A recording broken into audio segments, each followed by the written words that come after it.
Alright, at yan, welcome ulit sa ating page mga kaibigan. Magluto tayo ngayon ng kalyente o ito yung balat ng baka. Ang gagamitin natin ngayon ay yung dried o yung pinatuyo.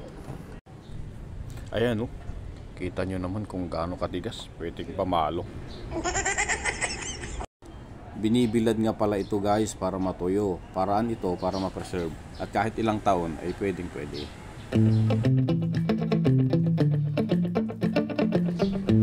Simple lang ang ingredients nito mga lods: sili, sibuyas, luya, lasuna, paminta, kalamansi, asin, at syempre suka.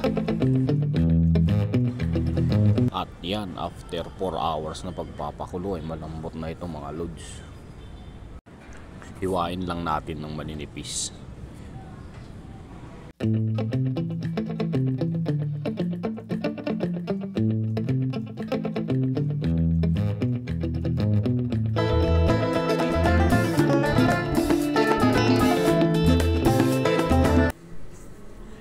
Pagkatapos nating mahiwa, rekaduhan na natin. Yan.